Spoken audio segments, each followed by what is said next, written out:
Assalamualaikum. In today's lecture, we will discuss about atmosphere, layers of atmosphere in details, and important MCQs regarding atmosphere. The very first question that comes in mind is what is basically atmosphere? तो atmosphere जो है वो layers of gases को हम कहते हैं जो कि planets को या बाकी celestial objects के surrounding में होती हैं, and these gases are found in different layers of atmospheres. Another definition of atmosphere is the thin layer of gases or the thin layer of air that surrounds the earth, and this thin layer of air is made up of various types of gases like nitrogen, which is one of the most abundant gas in atmosphere, around 78%, then oxygen, carbon dioxide, water vapors, and dust particles.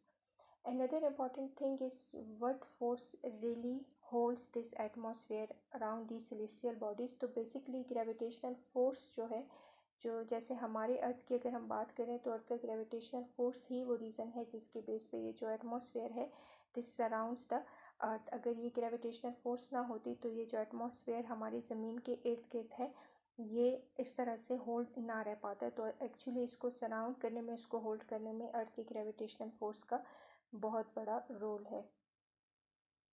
फिर हम atmosphere की importance पे बात करें तो बहुत सारे factors हैं जिससे ये पता चलता है कि एटमॉस्फेयर बहुत इंपॉर्टेंट है. The very first thing is it contains oxygen that living beings need to breath.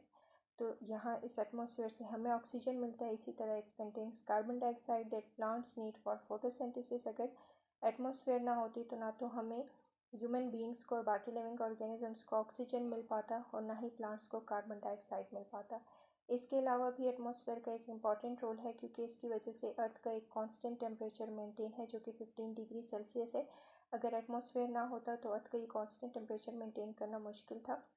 और रीज़न क्या है? क्योंकि जो एटमॉस्फेयर है उसमें मुख्तलिफ़ किस्म की लेयर्स होती हैं. हर एक लेयर का टेम्परेचर वेरिएट करता है. कुछ लेयर्स उन टेम्परेचर को एब्जॉर्ब करते हैं और कुछ लेयर्स जो है उस टेम्परेचर को वापस रेडिएट बैक करते हैं. तो एज अ होल अर्थ का जो एक कांस्टेंट 15 डिग्री सेल्सियस टेम्परेचर है उसको मेंटेन करने में भी एटमॉस्फेयर का रोल है. इसके अलावा जो सन से डेंजरस अल्ट्रावायलेट रेडिएशंस आती हैं, कॉस्मिक रेस वगैरह आती हैं, एक्स रेस वगैरह आती हैं, अगर एटमॉस्फेयर ना होता तो डायरेक्टली ये रेस अर्थ के सरफेस तक पहुंच जाती. लेकिन एटमॉस्फेयर क्योंकि एक ब्लैंकेट की तरह काम करता है तो ये इन हार्मफुल रेडिएशंस को ज़मीन पर पहुंचने से काफ़ी हद तक रोकता है. इसके अलावा जो मेटियोर्स वगैरह हैं, अगर एटमॉस्फेयर ना होता तो ये डायरेक्टली अर्थ के सरफेस पे गिर जाते. लेकिन क्योंकि एटमॉस्फेयर है और एटमॉस्फेयर की एक लेयर है मीजोस्फेयर जहाँ पर ये मेटियोर्स वगैरह गैस पार्टिकल्स के साथ उनकी कोलिजन होती है और वो वहीं पर बर्न आउट हो जाते हैं, वो सरफेस तक नहीं आ पाते. लेयर्स ऑफ एटमॉस्फेयर, तो बेसिकली हम एटमॉस्फेयर को 5 मेजर लेयर्स में डिवाइड करते हैं. These are troposphere, strato, meso, thermo and exosphere. अब हम इनकी डिवीजन किस बेसिस पे करते हैं? अगर आप यहाँ पर डायग्रामेटिकली देखें तो हम जितना सरफेस से ऊपर की तरफ जाते हैं अर्थ की सरफेस से, उतना ही हमने मुख्तलिफ़ किस्म के एटमॉस्फेयर की रीजन्स को मुख्तलिफ़ नाम दिए हैं. और अगर आप इनके टेम्परेचर को देखें तो हर एक लेयर का टेम्परेचर जो है वो दूसरे लेयर के टेम्परेचर से वेरिएट करता है. और यहाँ जो डायग्राम्स आपको शो हो रही हैं ये बेसिकली ये बता रहे हैं कि कौन सी लेयर्स किस वजह से यूज़ होती है, या फ्लाइंग जेट्स कौन सी लेयर में मूव करते हैं, मेटियोर्स कौन सी लेयर में होते हैं, स्पेस क्राफ्ट वगैरह हो गई, ये कौन सी लेयर्स में होते हैं, ये हम फर्दर डिस्कस करेंगे. The atmosphere is layered and how it is layered, या क्या फैक्टर्स हैं जिसकी बेसिस पे हम एटमॉस्फेयर की डिवीज़न करते हैं लेयर्स में. तो वो मुख्तलिफ़ किस्म के फैक्टर्स हैं. उनमें जो सबसे ज़्यादा इम्पॉर्टेंट है वो है टेम्परेचर, एयर की डेंसिटी और एयर का प्रेशर. अब इन तीन फैक्टर्स में अगर हम एयर की डेंसिटी और प्रेशर पे बात करें तो ये दो ऐसे फैक्टर्स हैं जिनके बारे में हम ईज़िली कह सकते हैं कि जब भी हम अर्थ की सरफेस से ऊपर की तरफ जाते हैं, हायर एल्टीट्यूड पे जाते हैं, तो एयर की डेंसिटी कम हो जाती है. और डेंसिटी कम होने की वजह ये है क्योंकि जितना ऊपर की तरफ एयर उठती है उतना ही वो ज़्यादा स्पेस लेती है, और जितना एयर स्कैटर्ड होती है, जितना एयर के पार्टिकल्स के बीच का जो इंटर डिस्टेंस है वो जितना ज़्यादा होता है, उतना ही एयर की डेंसिटी कम हो जाती है क्योंकि वो पर सेंटीमीटर क्यूब एयर के कम मॉलिक्यूल्स आते हैं और इस तरह से उसकी डेंसिटी कम हो जाती है. और जब एयर की डेंसिटी कम होती है तो ऑटोमेटिकली एयर का प्रेशर भी कम हो जाता है. तो जैसे जैसे हम अर्थ की सरफेस से ऊपर की तरफ उठते हैं तो एयर की डेंसिटी और एयर का प्रेशर जो है वो कम होना शुरू हो जाता है. लेकिन अगर हम बात टेम्परेचर की करें तो टेम्परेचर वो फैक्टर है जिसके बारे में हम ये नहीं कह सकते कि आप अर्थ की सरफेस से ऊपर जाते हो तो टेम्परेचर इंक्रीज़ होने लगता है या टेम्परेचर डिक्रीज़ होता है, क्योंकि ये फैक्टर जो है ये रेगुलर नहीं है जैसे हम डेंसिटी या प्रेशर के बारे में कह सकते हैं। ये टेम्परेचर जो है ये वेरिएट करता है, ये किसी लेयर में बहुत ज़्यादा होगा, किसी लेयर में ये माइनस तक डिक्रीज़ हो जाता है, किसी लेयर में 1700 डिग्री सेल्सियस तक बढ़ जाता है। तो ये जो टेम्परेचर चेंज हो रहा है इसको हम बेसिकली टेम्परेचर ग्रेडियंट कहते हैं इस चेंज को। और हर एक लेयर का अपना टेम्परेचर ग्रेडियंट है और हर एक लेयर का दूसरी लेयर से टेम्परेचर ग्रेडियंट मुख्तलिफ होता है। और रीज़न इसकी ये है कि हर एक लेयर का एक अपना सोर्स ऑफ हीट है कि उसको कहाँ से हीट मिल रहा है और फिर वो उस हीट को किस तरह से यूटिलाइज़ कर रहा है और क्या वजह है कि एक लेयर का जो टेम्परेचर है वो दूसरे लेयर से चेंज होता है। अगर हम ये इस ग्राफ में देखें तो ये बेसिकली टेम्परेचर ग्रेडियंट को शो करता है कि टेम्परेचर जो है वो थ्रू आउट रेगुलर नहीं रहता, बल्कि वो फ्लक्चुएट करता है फ्रॉम लेयर्स टू लेयर। और इसकी फ्लक्चुएशन के यहाँ पे आप अगर ग्राफ में देखें, ये एक लेयर है ट्रोपोस्फेयर, यहाँ पे जो टेम्परेचर है वो माइनस में जा रहा है जितना हम ऊपर की तरफ उठ रहे हैं। फिर इसके बाद ये रीजन ये वाला जो रीजन है यहाँ पर टेम्परेचर कांस्टेंट हो जाता है, फिर इसके बाद दोबारा से टेम्परेचर इंक्रीज़ होना शुरू हो रहा है, फिर इस रीजन में कांस्टेंट हो रहा है, फिर दोबारा से टेम्परेचर माइनस में जा रहा है और यहाँ पर फिर थोड़ी देर के लिए टेम्परेचर में कम चेंजेस देखी गई और इसके बाद फिर ये एब्रप्टली बढ़ रहा है। तो बेसिकली इससे ये ज़ाहिर होता है कि टेम्परेचर जो है वो ना तो आप ये कह सकते हो कि वो रेगुलरली इंक्रीज़ हो रहा है या रेगुलरली डिक्रीज़ हो रहा है, बल्कि उसमें फ्लक्चुएशन आती है और इसको हम टेम्परेचर ग्रेडियंट बोलते हैं। और बेसिकली एटमॉस्फेयर के लेयर्स को इसी टेम्परेचर ग्रेडियंट के बेसिस पे 5 लेयर्स में डिवाइड किया गया। अब सबसे पहली लेयर जो है वो ट्रोपोस्फेयर है, जो ये लेयर है इसे हम लोवेस्ट पार्ट भी कहते हैं एटमॉस्फेयर का, क्योंकि ये वो पार्ट है जो अर्थ के सरफेस के बिल्कुल करीब है and this is the part where we live. और इसके अलावा जितने भी वेदर्स हैं, जितने क्लाउड्स बनते हैं, रेन फॉर्मेशन जो होती है, स्नो फॉर्मेशन, वो भी इसी लेयर में होती है। जो एटमॉस्फेयर की 75% एयर है वो बेसिकली ट्रोपोस्फेयर में ही होती है। और ट्रोपोस्फेयर को सबसे डेंस जो लेयर है एटमॉस्फेयर की वो ट्रोपोस्फेयर है। यहाँ पे एयर की डेंसिटी बहुत ज़्यादा होती है और आप कह सकते हैं कि ये एटमॉस्फेयर की वो लेयर है जहाँ पर एयर का प्रेशर भी सबसे ज़्यादा होता है। इसके अलावा इसके फीचर्स में है कि क्योंकि यहाँ पर 75% एटमॉस्फेयर की जो एयर है वो ट्रोपोस्फेयर में होती है, तो इसका मतलब है कि 85 to 90% जो एटमॉस्फेयर का मास है वो इसी में होता है। तो इसलिए हम कहते हैं कि troposphere is the more dense layer of the atmosphere. और अगर हम बात करें एल्टीट्यूड पे तो ये अर्थ की सरफेस से तकरीबन 15 किलोमीटर्स तक ये रीजन जो है वो इसी लेयर में उस रीजन में ये लेयर आती है ट्रोपोस्फेयर। अब पीछे ग्राफ में हमने अगर हम देखें इसके टेम्परेचर को तो यहाँ पर टेम्परेचर फ्लक्चुएट होता है, यानी पहले जो टेम्परेचर था वो 0 to 20 डिग्री सेल्सियस के बीच में था और हम जितना ऊपर हाइट की तरफ जा रहे हैं टेम्परेचर उतना कम हो रहा है, माइनस में आ रहा है। अब रीज़न क्या है ट्रोपोस्फेयर में टेम्परेचर क्यों डिक्रीज़ होता है? सबसे पहले हम सोर्स ऑफ हीट की बात करें तो ट्रोपोस्फेयर में जो सोर्स ऑफ हीट है वो अर्थ की सरफेस है, अर्थ की सरफेस ही उसको हीट पहुंचाती है। और यही वजह है कि ट्रोपोस्फेयर का जो बॉटम है जो अर्थ की सरफेस के करीब है वो उसमें टेम्परेचर ज़्यादा होता है, 0 to 20 डिग्री के रेंज में होता है। और जब हम अर्थ की सरफेस से जितना ऊपर की तरफ उठते हैं तो टेम्परेचर उतना ही कम होते होते माइनस तक चला जाता है। और जब हम ट्रोपोस्फेयर के जो एंड तक पहुंचते हैं जैसे माउंट एवरेस्ट हो गया या K2 जैसे माउंटेन्स हो गए तो वहाँ पर टेम्परेचर माइनस में होता है। अब रीज़न क्या है ट्रोपोस्फेयर में टेम्परेचर की डिक्रीज़ होने के पीछे या टेम्परेचर ग्रेडियंट के पीछे, कि ये जो अर्थ की सरफेस है जो 47% हीट है सन की वो अर्थ की लैंड और ओशन एब्जॉर्ब करते हैं, लेकिन दोबारा से ये एब्जॉर्ब रेडिएशन से वो इंफ्रारेड रेडिएशन के फॉर्म में वापस रिफ्लेक्ट बैक करते हैं। क्योंकि अगर ज़मीन इतनी ज़्यादा रेडिएशंस को एब्जॉर्ब करेगी और वापस उसको रिफ्लेक्ट बैक नहीं करेगी तो अर्थ का टेम्परेचर बहुत ज़्यादा हाई हो जाएगा। लेकिन क्योंकि अर्थ का टेम्परेचर 15 डिग्री सेल्सियस पे मेंटेन है तो इसकी पीछे रीज़न ये है कि जो एब्जॉर्ब रेडिएशंस है ये अर्थ की सरफेस वापस इसको रेडिएट बैक करती है। तो जब ये रेडिएट बैक करती है तो बेसिकली ये इसी ट्रोपोस्फेयर में रेडिएट बैक करती है। तो ये जो हीट रेज हैं ये वहाँ जाते हैं, तो ट्रोपोस्फेयर का जो बॉटम है वो हीट अप हो जाता है। लेकिन हम जितना ऊपर जाते हैं अर्थ की सरफेस से, वहाँ तक ये रेडिएशंस नहीं पहुँचती। इस वजह से जो ट्रोपोस्फेयर का टॉप है वहाँ पर टेम्परेचर माइनस में होता है।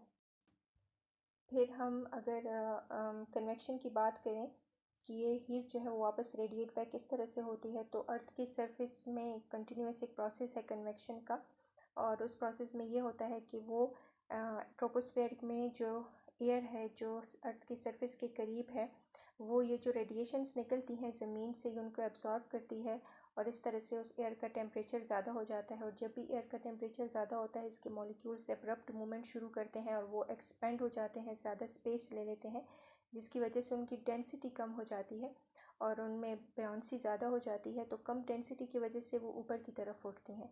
फिर वो एयर के मॉलिक्यूल्स जिनमें टेम्परेचर जो ऊपर की तरफ होते हैं, जिनका टेम्परेचर कम है, उनकी डेंसिटी ज़्यादा होती है कम टेम्परेचर की वजह से, क्योंकि वो इतने एक्सपेंड नहीं होते, कम्पैक्ट फॉर्म में होते हैं। तो वो जो ठंडी हवा है वो नीचे की तरफ बैठ जाती है, और ये एयर जो कि ज़मीन से उठने वाली रेडिएशन की वजह से हीटअप होती है, ये ऊपर की तरफ चली जाती है। इस तरह से कंटिन्यूसली वार्म एयर ऊपर की तरफ और कोल्ड एयर नीचे की तरफ आती है, और इस प्रोसेस को हम कन्वेक्शन कहते हैं। और इसी प्रोसेस के ज़रिए से ही ये टेम्परेचर ग्रेडियंट है ट्रोपोस्फेयर का। और कितना टेम्परेचर ग्रेडियंट है, तो on average the temperature gradient of the troposphere is around 6.50 degree पर 1000 मीटर ऑफ एल्टीट्यूड। यानी अगर आप अर्थ की सरफेस से 1000 मीटर तक जाएं, तो हर 1000 मीटर बाद जो है इस टेम्परेचर में 6.50 डिग्री सेंटीग्रेड का चेंज आता है। फिर ट्रोपोस्फेयर की जो बिल्कुल एंड है उसको हम ट्रोपोपॉज कहते हैं। और यहाँ पर अगर आप देख लें, ये माउंट एवरेस्ट की चोटी है, और इसके बाद जो है ये एक रीजन है जहाँ पर टेम्परेचर जो है वो कांस्टेंट है, यानी ना तो ज़्यादा हो रहा है ना तो बढ़ रहा है। अब यहाँ पर जहाँ पर टेम्परेचर कांस्टेंट है इसको हम ट्रोपोपॉज कहते हैं। पॉज का वर्ड इसके लिए इसलिए यूज़ किया गया है क्योंकि यहाँ पर टेम्परेचर फर्दर डिक्रीज़ नहीं हो रहा माइनस में, ना ही इंक्रीज़ हो रहा है। अब इस लेयर की एक खासियत ये है कि जो कमर्शियल एरोप्लेन्स वगैरह हैं, जितने भी कमर्शियल जेट फ्लाइज हैं, ये उनके लिए आइडियल एरिया है, क्योंकि ट्रोपोपॉज वो एरिया है कि जहाँ पर एयर की टर्बुलेंस बहुत कम होती है, एयर की रेजिस्टेंस कम है, और इस एरिया में क्योंकि टेम्परेचर कांस्टेंट होता है, तो ज़्यादातर इस रीजन में जो क्लाउड्स हैं वो भी नहीं, उनकी फॉर्मेशन नहीं होती, ह्यूमिडिटी भी कम होती है। तो ट्रोपोपॉज के लेयर पर और इसके ऊपर जो स्ट्रेटोस्फेयर की लेयर स्टार्ट होती है, तो बेसिकली ये जो बिलो स्ट्रेटोस्फेयर है या ट्रोपोपॉज है, इसको एक आइडियल रीजन समझा जाता है। जितने भी मिलिट्री जेट्स हैं या कमर्शियल फ्लाई एरोप्लेन्स वगैरह हैं, उनके लिए सूटेबल एरिया होता है।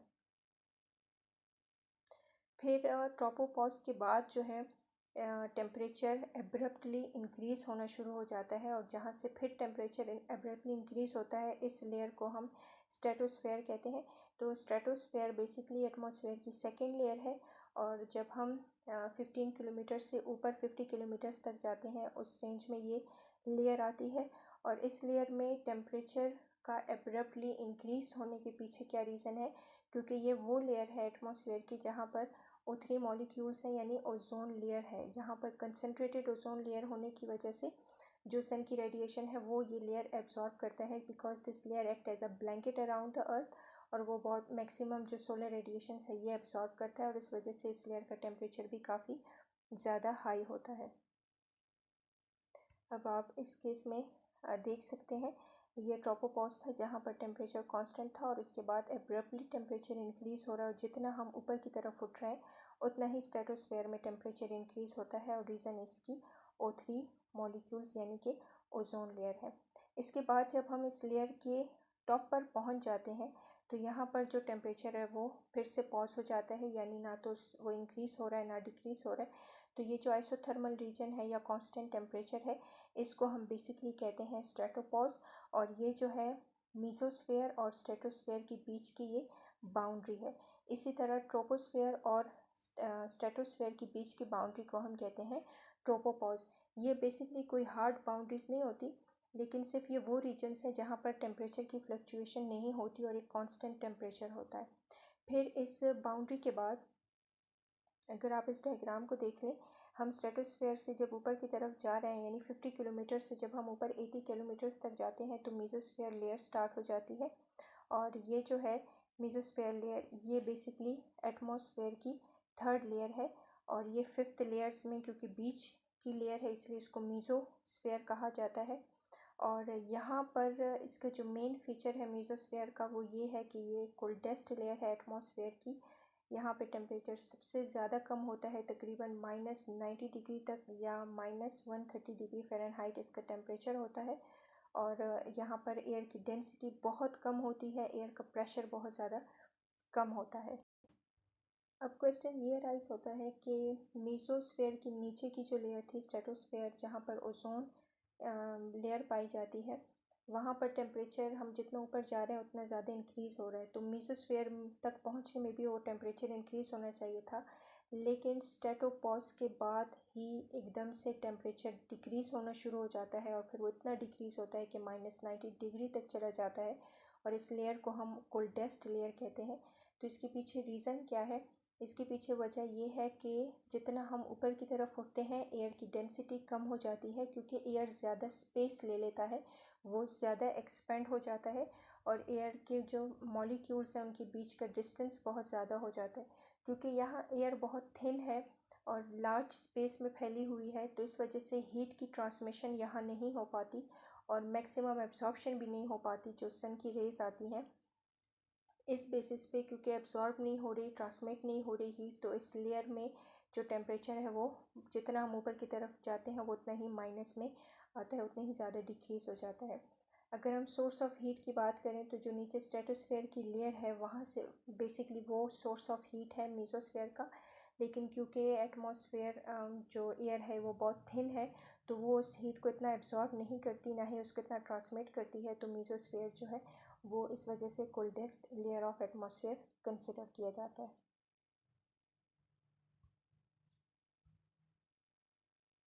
अब ये स्ट्रेटोपॉज के बाद जो टेम्परेचर है वो माइनस में जा रहा है, और माइनस के बाद जो मेसोस्फेयर का टॉप है उसको हम कहते हैं मेसोपॉज। मेसोपॉज ये छोटा सा एरिया है, ये बेसिकली एटमॉस्फेयर का वो एरिया कि जहाँ पर दोबारा से टेम्परेचर कांस्टेंट हो जाता है। ये कांस्टेंट टेम्परेचर में की जो रीजन्स हैं ये बेसिकली तीन है, ट्रोपोपॉज, स्ट्रेटोपॉज और मेसोपॉज। बल्कि आगे भी है, एक थर्मोपॉज का भी एक एरिया है, वहाँ पर भी टेम्परेचर कांस्टेंट होता है।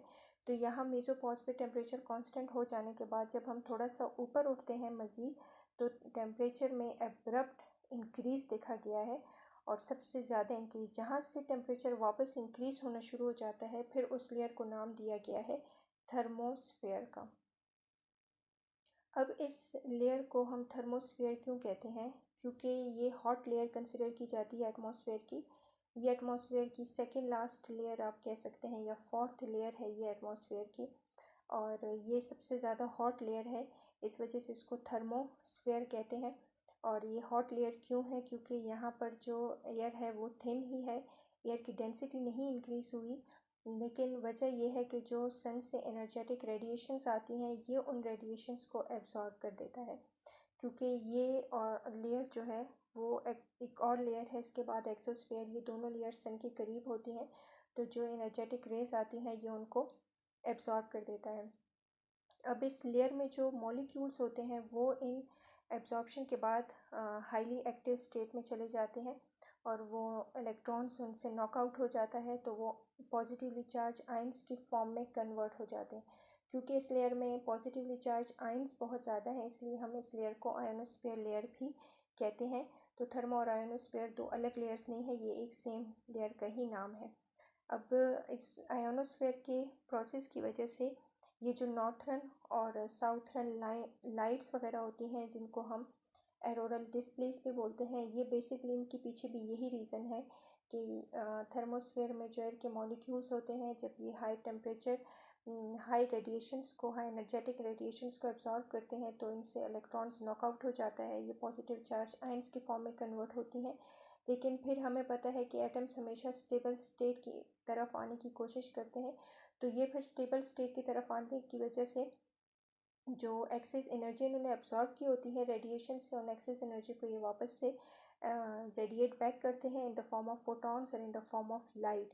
तो ये जो इनसे निकलने वाली रोशनी है, ये फिर हम इनको नॉर्थरन और साउथरन लाइट्स बोलते हैं या एरोरल डिस्प्लेस बोलते हैं। बेसिकली ये इसके पीछे ये वजह है। और ये जो डिस्प्ले है ये सिर्फ थर्मोस्फेयर लेयर्स में ही नज़र आती हैं, क्योंकि ये आयोनोस्फेयर लेयर्स हैं, यहाँ पर आयंस होते हैं।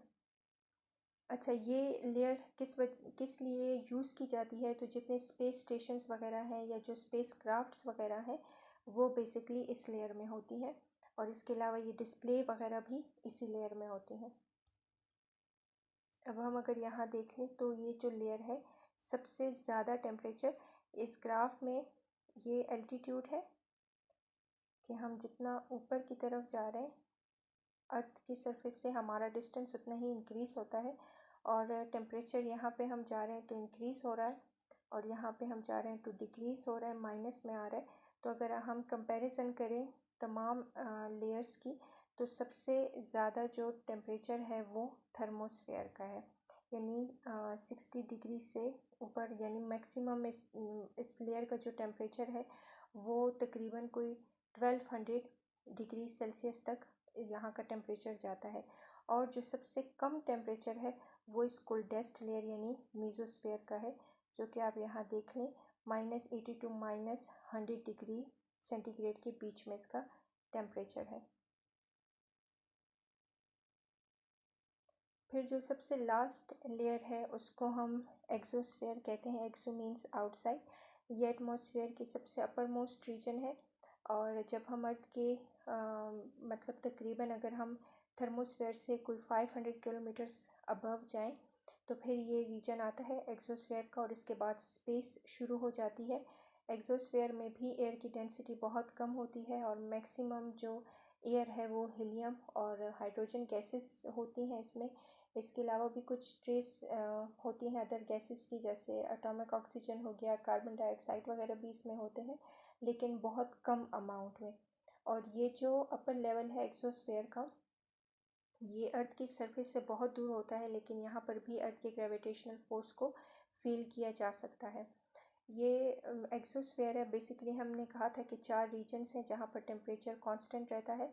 वो था ट्रोपोपॉज, स्ट्रेटोपॉज, मेसोपॉज और फिर इसके बाद थर्मोपॉज। तो थर्मोपॉज पे टेम्परेचर कांस्टेंट होता है। इसके बाद एक्सोस्फेयर आता है जहाँ पर फिर से टेम्परेचर इंक्रीज़ या डिक्रीज़ होना शुरू हो जाता है।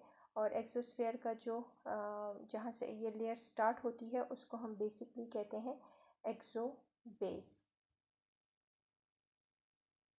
अब यहाँ पर जो ये सबसे बाहर वाले रीजन है एटमॉस्फेयर के, ये एक्सोस्फेयर है, और ये जो है वो सन के करीब होती हैं और सन की रेज डायरेक्टली इस लेयर पे पड़ती हैं।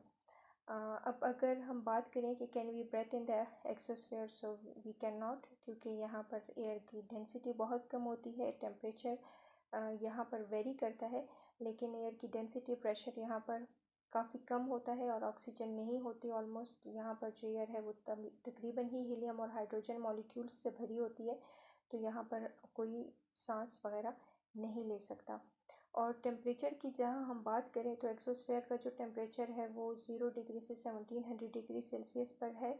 और वजह क्या है कि टेम्परेचर इतना कम या ज़्यादा क्यों होता है? क्योंकि ये सन के सबसे करीब तरीन लेयर है, तो ये जब रेडिएशंस को एब्जॉर्ब करता है तो ऑटोमेटिकली इसका टेम्परेचर बहुत ज़्यादा हाई हो जाता है। लेकिन बहुत केसेस में ऐसा होता है कि जो लेयर होती है एक्सोस्फेयर की, एयर के जो मॉलिक्यूल्स होते हैं वो ज़्यादा स्पेस घेर लेते हैं, और जितना वो एक्सपेंड होते हैं तो उतना ही वो कम से कम हीट की ट्रांसमिशन होती है, और जितना हीट की ट्रांसमिशन और एब्जॉर्प्शन कम होती है उस लेयर का टेम्परेचर उतना ही ज़्यादा हो जाता है। अब इस लेयर को किस के लिए यूटिलाइज़ किया जाता है? तो बेसिकली जो साइंटिफिक रिसर्च इक्विपमेंट्स हैं जैसे सैटेलाइट्स वगैरह जो हो गए, वो एक्सोस्फेयर लेयर में होते हैं। Now we will discuss important MCQs। तो ज़मीन की जो अर्थ के एटमॉस्फेयर की सबसे कोल्डेस्ट लेयर है वो बेसिकली मीजोस्फेयर है। इसके अलावा जो एटमॉस्फेयर में सबसे ज़्यादा कंसनट्रेटेड अमाउंट ओजोन की स्ट्रेटोस्फेयर में पाई जाती है। अगर हम अर्थ के एटमॉस्फेयर पे बात करें तो अर्थ अगर हम सरफेस से तकरीबन 10,000 किलोमीटर्स तक ऊपर जाएं तो वहाँ तक ये एटमॉस्फेयर है, और उसके बाद फिर स्पेस शुरू हो जाता है। The layer of atmosphere that has highest level of oxygen, तो वो ट्रोपोस्फेयर है, जो अर्थ की एटमॉस्फेयर की जो सबसे फर्स्ट लेयर है या लोवेस्ट लेयर है, जो अर्थ सरफेस के करीब है, वहाँ पर हाईएस्ट ऑक्सीजन लेवल है। और हम जितना ट्रोपोस्फेयर से ऊपर की तरफ जाते हैं वहाँ ऑक्सीजन लेवल डिक्रीज होना शुरू हो जाता है। इवन जो ट्रोपोस्फेयर का टॉप है, टॉपोपॉज हो गया, या जहाँ पर ये माउंट एवरेस्ट की पीक्स होती हैं, यहाँ पर भी एटमॉस्फेयर में ऑक्सीजन का लेवल काफ़ी ज़्यादा कम हो जाता है। तो जो हाईएस्ट लेवल है वो इसी लेयर में है। फिर हम बात करें कि कहाँ पर ह्यूमंस कहाँ होते हैं, तो बेसिकली ह्यूमंस भी इसी ट्रोपोस्फेयर की लेयर में होते हैं, और वेदर कंडीशंस भी सारी की सारी इसी लेयर में होती हैं। फिर कोल्डेस्ट प्लेस ऑन अर्थ जो है वो between the mesosphere and thermosphere है, जिसे हम मेनोपॉज कहते हैं, जहाँ पर माइनस में टेम्परेचर होता है लेकिन वो कांस्टेंट होता है, वो फ्लक्चुएट नहीं करता। फिर हम बात करें कि कौन सी लेयर में मेटियोर्स होते हैं, तो मेसोस्फेयर में ही गैसेस के साथ मेटियोर्स कोलिजन करते हैं और इस तरह से वो बर्न आउट हो जाते हैं।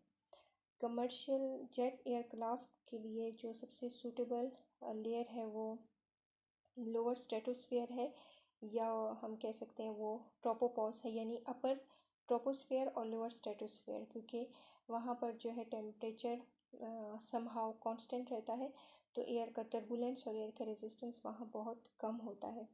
अर्थ के एटमॉस्फेयर की थिकनेस पे हम बात करें तो 300 टू 480 किलोमीटर्स तक इसकी थिकनेस है।